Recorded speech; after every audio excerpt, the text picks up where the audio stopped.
Hey guys, this is Chris, the Lower Slower Board Gamer, and we are bringing you our culmination of our top 50 board games of all time. That's right, tonight it is time to dig into the top 10. So, without any further ado, let's just go right ahead and get right into it. My number 10 board game of all time is Terraforming Mars Ares Expedition. It takes Terraforming Mars, it makes it smaller, it makes it much easier to table.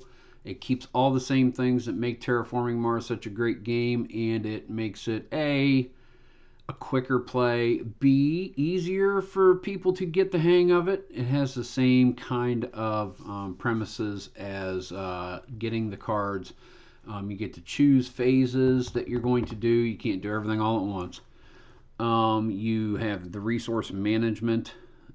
You are increasing the oxygen, you're increasing the oceans, you're increasing the temperature of the planet to terraform it. It does everything that the bigger game does in a much more palatable way, I guess you could say. So that is my number 10 board game of all time. And by the way, I really like it. It's number 10, Terraforming Mars Ares Expedition. My number 9 game of all times is by Gamblin Games and Scott Almus. It is Tiny Epic Galaxies. It's a tiny little box. It's an epic game. It does not take long to play once you've learned how to play it, and it's very easy to learn how to play. And you are colonizing planets and adding them to your empire and trying to be the first one to race to a very low point total, so it is kind of a racing game as well. And there's not a lot of downtime because there is one resource that you can get in this game that allows you to follow the same action that another player just did on their turn. You can do it on their turn. So it really keeps you engaged. And for a short enough game, it's just the right mix. My number 9, Tiny Epic Galaxies. My number 8 game is a little bit of a bigger game, Brass Birmingham. I absolutely have fallen in love with this game in the last few months, and it is my number 8 board game of all time. It is during the Industrial Revolution, and you have two different phases that you play: the canal era, which is earlier, and the railroad area, which is later.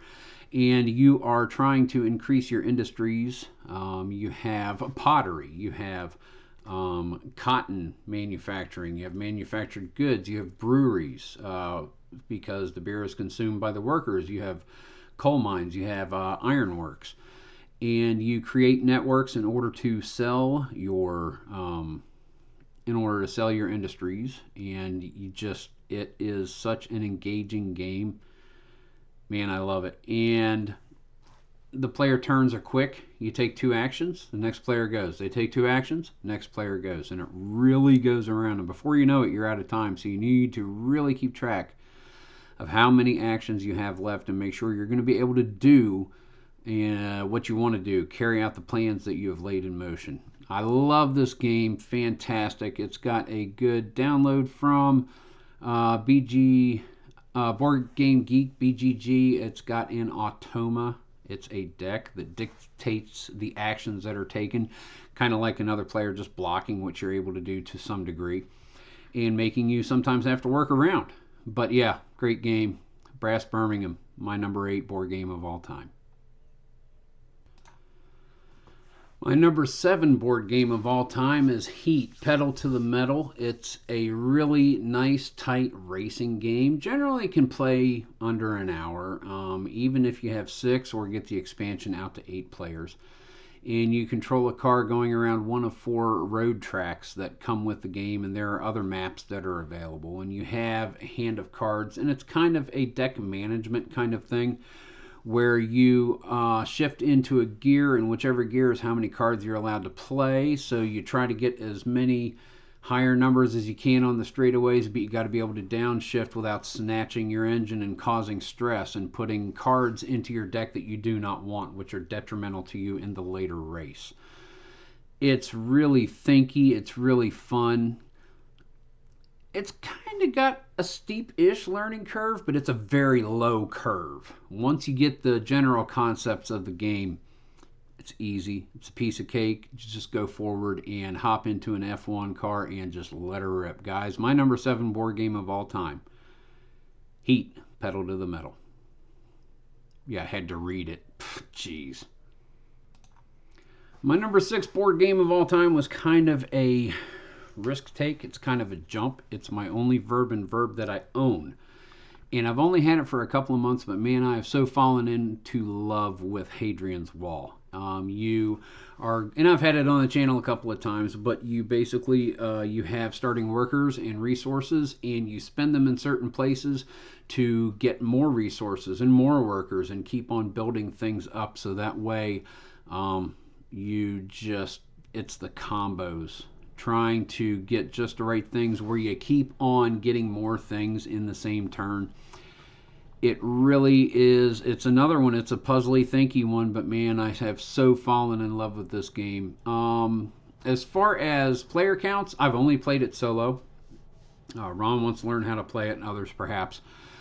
But other than sharing a fate card, which allows you to borrow someone else's pattern for one of the functions, there's not a lot of interaction. You do things at the same time, and then you all fight off the Picts, and hopefully you've got your cohorts in the right positions of left, center, or right.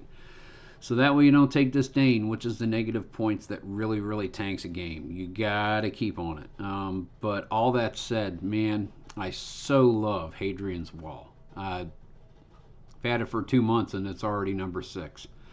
So my number 6 board game of all time, Hadrian's Wall. No, I didn't have to read it. A sports game makes it to the top 5, and this should be as no surprise to anybody, as this is the game that started my channel, Stratomatic Baseball. You take your favorite teams of all time and pit them one against the other, and you read half the die rolls off the batter's card, half the die rolls off the pitcher's card, and 90% of the results from that bat are going to come from those cards. And the charts are minimal to go along with it. There are 3 versions of the game: basic, advanced, and super advanced, or SAD-V. But I have spent hours, days, weeks, probably pushing months playing this game over the past 3 decades. Man, I love this game. It's my favorite sports game of all time, and it is the sports game I go to when I got to get a baseball fix. Stratomatic Baseball. I mean, God, it's been a part of this channel since the beginning. It's been a part of my gaming life for a month longer than I've been selling auto parts. My 31-year auto parts career, and I've had Stratomatic for 1 month longer than that. It's my number 5 game of all time. I love Stratomatic Baseball. And you find yourself asking, what on earth could he think is better than Stratomatic Baseball? This is Chris. This is Stratomatic Delaware way back in the day. What on earth is going to supplant Stratomatic Baseball at the top of the list? Well, weighing in at number 4 is going to be Azul. It's a cool tile laying game, as you can see down there. You fill up the rows on the left, and as you fill up the rows on the left, you move the rightmost onto the space on that row on the right, and you score by having 1 point per adjacent tile next to the one you just placed. You get extra points for completed rows, completed columns, completed colors, as you can see there that you have 5 of each color just in different places. And this, I really liken this to dominoes. I mean, we had a picnic last fall after I'd gotten Azul. Took this with me. My brother and I and other people sat out on the porch. We've got it on the picnic table, playing like we're playing dominoes. And man, this game is just so portable, and it's beautiful to look at. There's a lot of strategy. There's a good deal of take that in this game if you're that kind of a competitive player, like my family is. Yeah, I've only had it a few months, and Azul is definitely my number 4 board game of all time. And weighing in at number 3, and I've had this game for about 5 or 6 years, one of the first more modern board games that I got, that's Pandemic. And I really love it with the On the Brink expansion, because it takes such a wonderful game, a beautiful co-op game, and just makes it that much more difficult to beat. You've really got to be on your toes as you take on the roles of people who are combating pandemics, as we're kind of familiar with pandemics recently, and racing around the world to cities to try to cure the diseases and prevent outbreaks, which can be the undoing of the game. You can also run out of time. One of the diseases can become too widespread. Those are the three ways to lose this game. The only way to win this game is to find cures for all four of the diseases. If you're playing the On the Brink expansion, you can have a mutated disease, and now you've got 5 of them that you've got to find cures for. But it's a good game to have people sit down and play together, a real easy game to bring to the table, especially with people who maybe are not into board games, but if they're interested in this kind of thing, or those who have played board games, it's an easy one to teach, because being cooperative, you can point out what they can do. Not necessarily alpha gamer them or anything like that, but it is a very easy way I've found to introduce and teach a game and play along, or even just to have everybody do it and just be kind of like the lurker in the corner that shows everybody how to play the game. Really fun game, my number 3 of all time, Pandemic. And I especially enjoy it with the On the Brink expansion. My number 2 board game of all time is Dune Imperium. The movie came out in 2021, and I got the movie, decided to watch the movie. It was on Amazon inexpensively enough, so I turned on them, and I'd been seeing people playing Dune Imperium here and there. I was like, and everyone's saying it's so thematic, and I'm watching the movie. And I'm 20 minutes into the movie, and I'm like, okay, now I'm just going to order the game. And man, am I glad I did, because it is Dune Imperium in a box. You have the conflicts. You have the different factions that give you different bonuses. You get victory points. And it's a race also, because 10 victory points wins. They call it a deck builder, but it's not a classic deck builder. You have a deck that you have cards. You use them, you put them in your discard, and then you draw 5 more cards. And it is deck building technically, but not like people would expect it to be, because it could take a while for some of those cards to come through. That being said, this is a fantastic game. I love it. My brother, he broke the game and broke me at the same time once. I mean, it's really a game that you can get your head wrapped around. There are so many paths to victory, and you've got to pick one or find the way to balance them all. You have leaders of the different houses of the Landsrads, which give you also special powers that you can do throughout the game. It really just, man, it says things to me like the spice must flow. I love this game. My number 2 board game of all time, Dune Imperium. Now, what do you think number 1 is?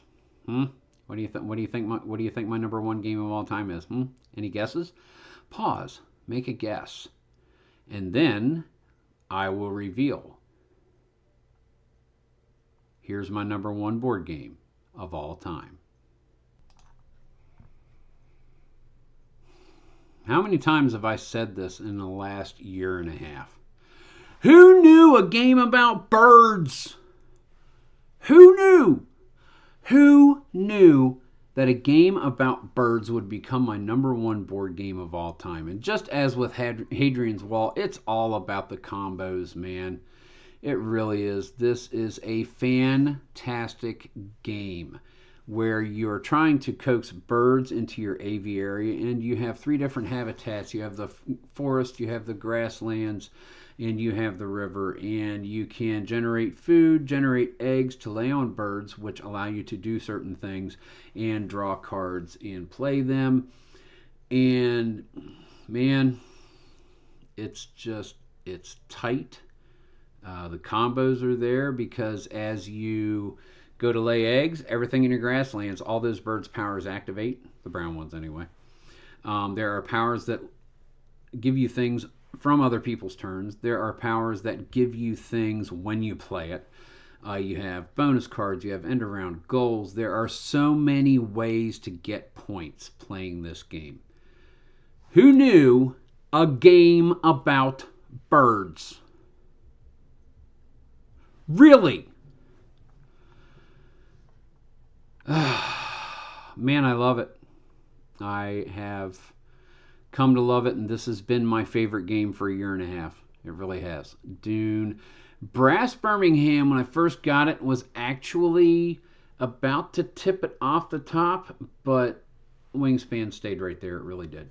It really has. And, you know, that's a lot of really good games, and I enjoy every single one of them. I play them as often as I can.